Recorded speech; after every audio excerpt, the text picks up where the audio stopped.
Olá! Hoje a gente vai fazer uma coisa um pouco diferente. Vamos pegar um clássico da literatura, I Promessi Sposi, de Alessandro Manzoni, e olhar para ele não só como uma história, sabe? Mas como uma verdadeira jornada geográfica e emocional por lugares que existem de verdade na Lombardia. A ideia é usar o romance como nosso mapa. Vamos nessa? Bom, e tudo começa aqui, com essas linhas de abertura famosíssimas. O Manzoni não está só descrevendo um lugar. Ele está, na verdade, nos convidando para um tour. Ele transforma a paisagem num personagem principal, quase um protagonista silencioso que vai testemunhar toda a saga do Renzo e da Lucia.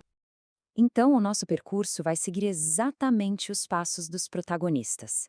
Primeiro, a gente vai entender essa ideia do romance como um mapa. Depois, vamos explorar Lecco, o lar que está sob ameaça. Em seguida, a gente acompanha a fuga desesperada deles, cruza o rio Ada com o Renzo e, finalmente, chega a um novo começo. Então vamos lá para a primeira parte. A gente precisa entender que o cenário do romance é muito, mas muito mais que um simples pano de fundo. O Manzoni cria o que a gente pode chamar de uma paisagem literária. E isso fica claro demais em I Promessi Sposi. A paisagem da Lombardia, que é linda, mas ao mesmo tempo bem imponente, funciona como um espelho perfeito da jornada dos personagens. Ela vai de um cenário de vida tranquila, quase idílica, para um reflexo da confusão, da turbulência e, no fim, da paz que eles tanto buscam e finalmente encontram. Certo, agora vamos para o nosso ponto de partida, o coração geográfico da história, a região em volta de Lecco. É aqui que tudo começa a acontecer. O Manzoni descreve esse lugar como um ninho ameaçado. E essa imagem é perfeita, né? É o lar, o lugar familiar e amado, o pequeno mundo do Renzo e da Lucia, do qual eles vão ser expulsos de um jeito brutal. É um lugar de segurança que está prestes a ser invadido. E aqui o Manzoni já estabelece os pontos turísticos da nossa jornada de um jeito genial. Ele mostra os lugares de segurança, como as pequenas vilas, mas também os de perigo, como o Palácio do Dom Rodrigo, que fica lá no alto, meio que vigiando todo mundo. E ao fundo, sempre presente, o Resegone, aquela montanha que parece uma serra, um observador silencioso de todo o drama. O ponto de virada na história acontece quando os personagens são forçados a ir embora.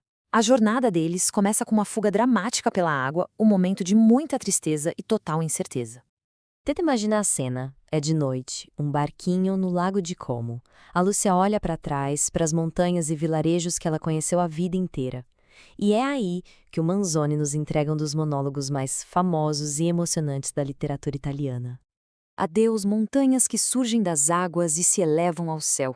Como é triste o passo de quem, criado entre vós, se afasta. Essas palavras, elas capturam um sentimento universal. É a dor do exílio que ecoa até hoje. A paisagem aqui não é só vista, ela é sentida, amada, e o adeus a ela transforma uma despedida pessoal numa experiência com a qual qualquer um que já sentiu saudade de casa consegue se conectar. Agora, vamos avançar um pouco e focar na jornada solo do Renzo. Depois de toda a confusão em Milão, ele vira um fugitivo. E aí a paisagem se transforma para ele. Deixa de ser um lar e vira um obstáculo.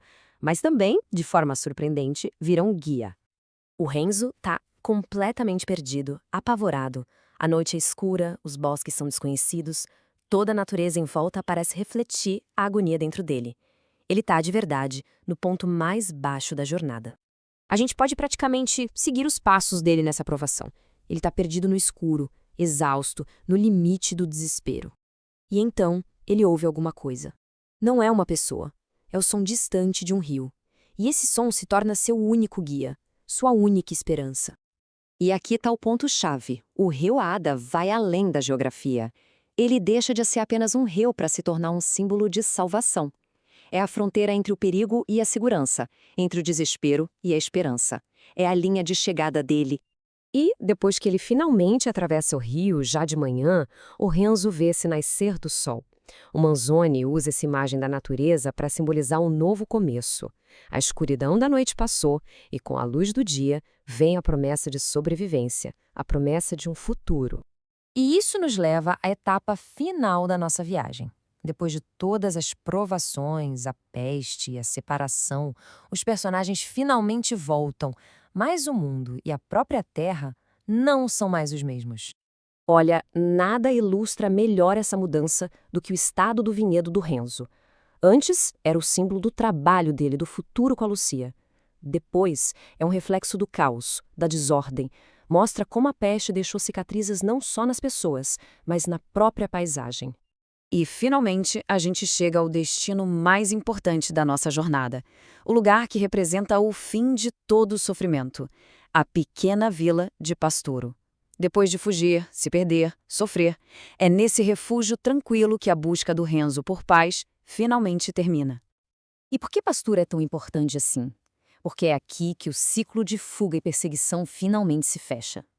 É onde o Renzo reencontra a Agnese, a figura materna, e estabelece a base para sua nova vida com a Lúcia, bem longe da sombra do Dom Rodrigo. É o lugar onde a esperança que foi adiada por tanto tempo finalmente se torna realidade. Então, no fim das contas, a conclusão é clara. Em Ia Promessa Expose, os lugares físicos não se separam do crescimento interior e da força dos personagens. A viagem de Leco até Pasturo não é só sobre quilômetros, mas sobre uma profunda transformação pessoal.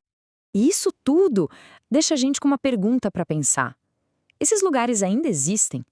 Se a gente for visitá-los, não estamos vendo só uma paisagem bonita, estamos vendo as camadas de história e de ficção que Manzoni imortalizou. Que ecos da jornada do Renzo e da Lucia, da busca deles por um lugar seguro no mundo, a gente consegue ouvir lá hoje em dia? Fica aí a reflexão.